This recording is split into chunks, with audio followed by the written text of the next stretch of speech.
યાત્રાધામ દ્વારકાની સરકારી હોસ્પિટલનું આરોગ્ય જ જોખમમાં. દ્વારકાની સબ ડિસ્ટ્રિક્ટ હોસ્પિટલમાં બે અદ્યતન ઇમારતો, પરંતુ ડોક્ટર્સ અને સ્ટાફની વર્ષોથી ઘટ હોવાને કારણે હાલ ઓપીડીના દર્દીઓની સંખ્યા પણ ઘટી ગઈ છે. પહેલા 500 જેટલી ઓપીડી થતી હતી અને જે હાલ 250 જ થાય છે. ડોક્ટર વિપુલ ચંદારાણાએ કહ્યું કે હોસ્પિટલને 2014માં અપડેટ કરાઈ. ત્યારબાદ પહેલા 30 બેડ, બાદમાં 50 અને હવે 75 બેડ કરવા જઈ રહ્યા છે. આ વર્ષમાં ડોક્ટર્સ અને વર્ગ 4ના સફાઈ કર્મચારીઓની ઘટ યથાવત છે. 30 સફાઈ કર્મચારીઓની જરૂરિયાત સામે 6 થી જ કામ ચલાવાય છે.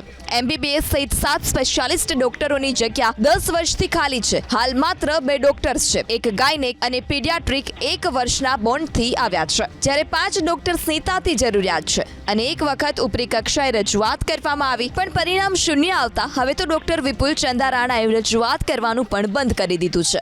એટલું જ નહીં, હોસ્પિટલમાં અનેક વખત ઇમરજન્સીમાં દર્દીઓને ન છૂટકે ખંભાળિયા અથવા જામનગર રિફર કરવા પડે છે.